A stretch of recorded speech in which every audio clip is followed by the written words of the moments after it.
Bonjour à tous et bienvenue à bord.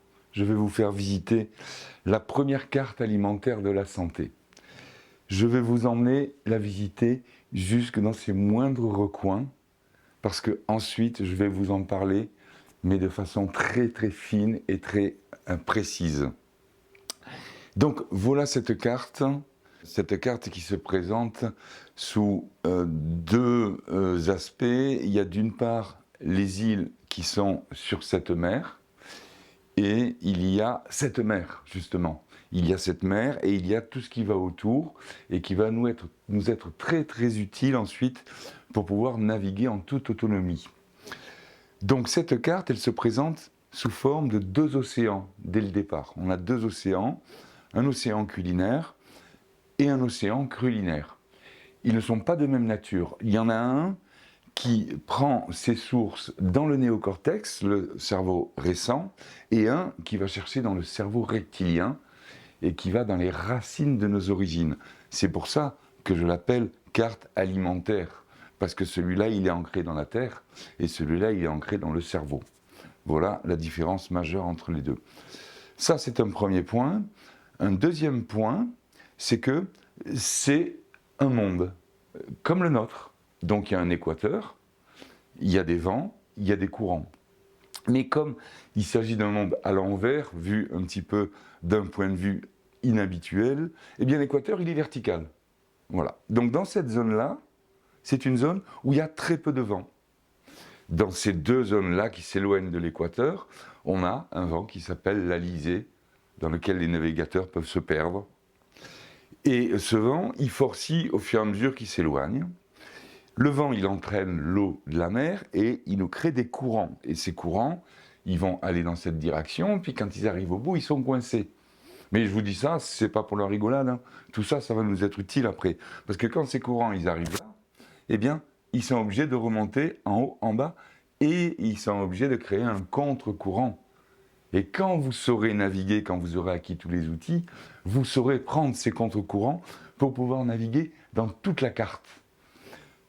À moindre frais, bien sûr, puisque vous saurez où vous allez.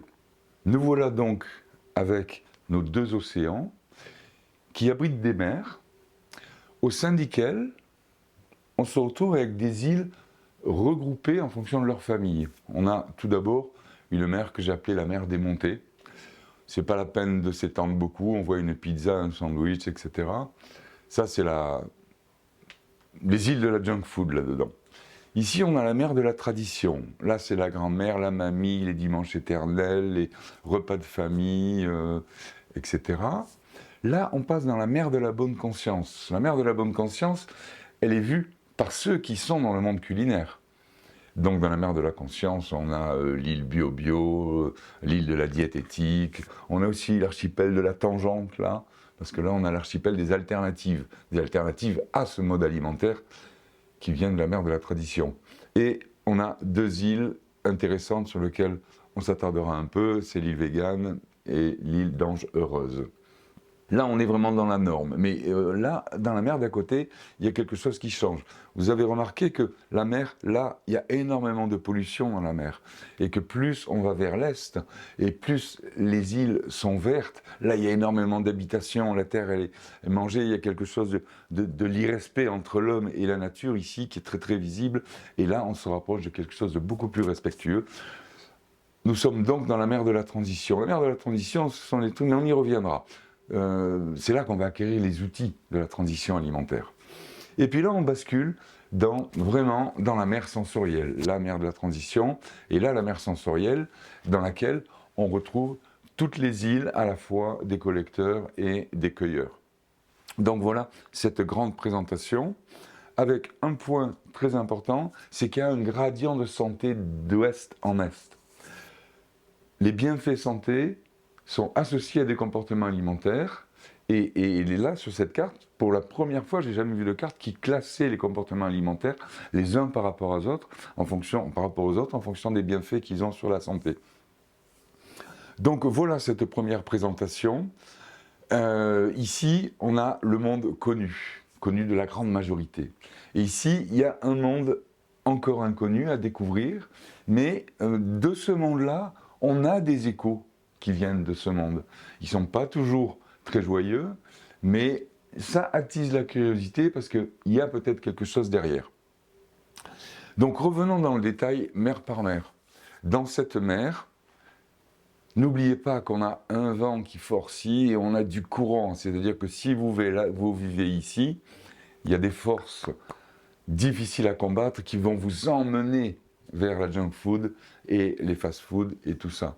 Ça veut dire aussi que quand vous voudrez en sortir, il faudra avancer contre le vent et contre le courant. Donc c'est toujours très difficile de se sortir d'une alimentation qui est basée sur l'addiction. La construction du système, c'est qu'il faut que vous soyez accroché. Et quand vous êtes accroché, pour en sortir, il faut se battre. Sauf que si vous avez acquis des connaissances dont nous parlerons dans les îles sensorielles, vous allez savoir. Et vous allez savoir que si vous vous laissez aller, vous aurez un contre-courant et vous pourrez remonter très vite parce que vous ne serez pas embrumé par l'histoire. Vous aurez des perspectives d'échappement. Donc cette carte, elle vous présente des îles qui ont des caractéristiques et aussi des récifs, des bancs, des endroits qui sont dangereux. Dans cette mer-là, par exemple, on trouve ici le récif de l'addiction, ici le banc délabré. Dans la mer de la tradition, on trouve la fosse fin, le récit de la norme.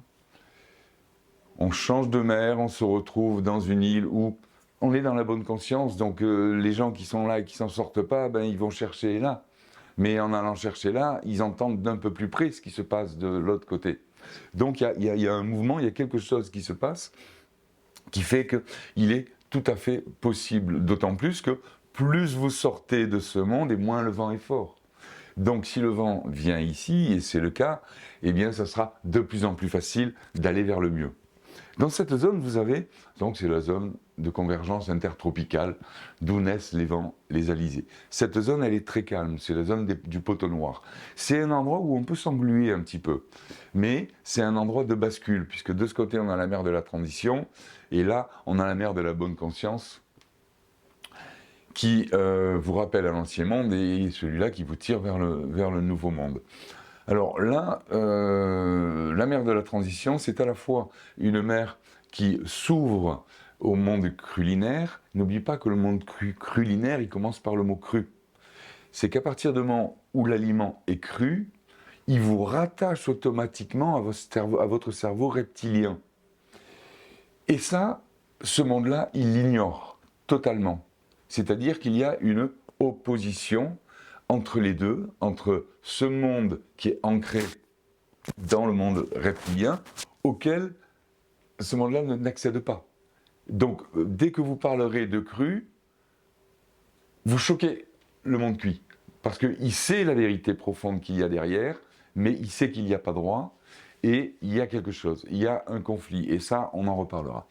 Donc, dans cette mer de la transition, qui va vous permettre de progresser vers l'idéal, mais étape par étape, sans brutaliser tout l'ensemble de votre organisme, à la fois mental, parce que le culinaire, vous l'avez depuis le ventre de votre maman, donc il est profondément ancré en vous, donc ça ne se brutalise pas.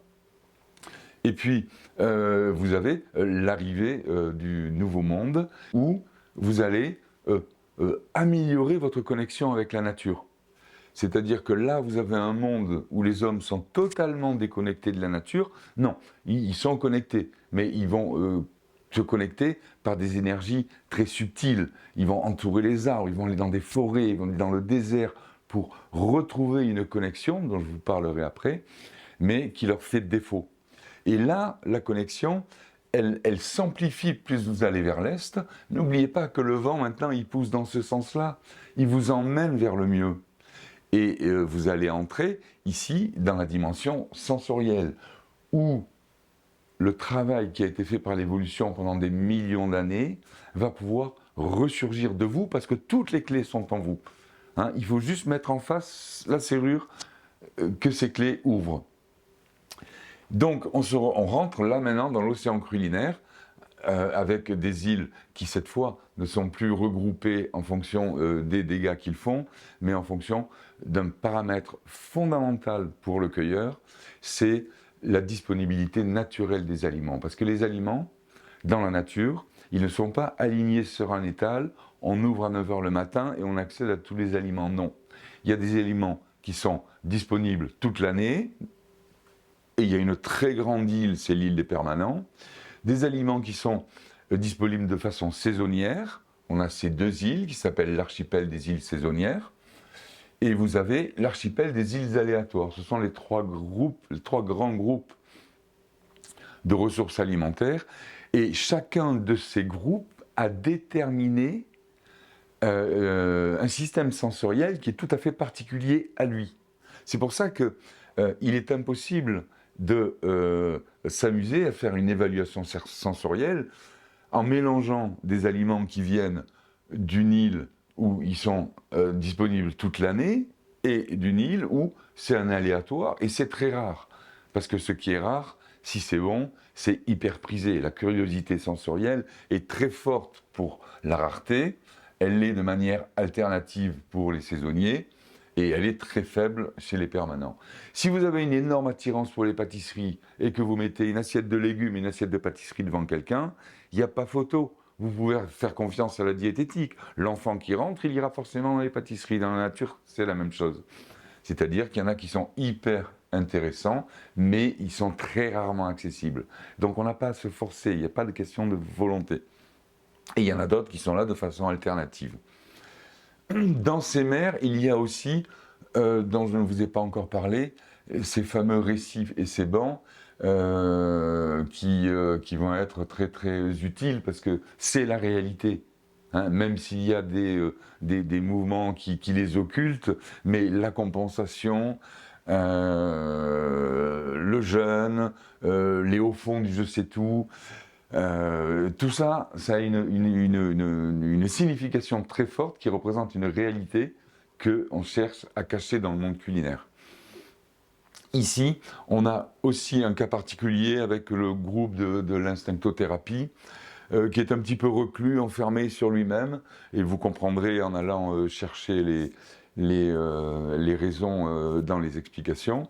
Et ici, on a quelque chose de très fort, c'est le bord de la méditation, parce que on se retrouve par cette ouverture vers le monde de notre cerveau reptilien avec une fracture nature-culture dans notre cerveau qui pose des problèmes. Et c'est pour ça que quand on rentre dans cette dimension, on se pose vraiment des questions sur l'autre, et il y a de très très bonnes raisons de s'arrêter et de penser, parce que on découvre d'un seul coup que tout ce qu'on a fait, eh bien, c'était pas vraiment brillant, mais que là, maintenant, il va falloir faire avec. Et ça, c'est faire avec les dégâts que l'alimentation culinaire a engendrés sur moi, et faire avec les merveilles que ce nouveau monde m'offre. Nous voilà donc avec le cadre qui est posé, et maintenant, je vais vous montrer ce qu'il y a dans le magasin.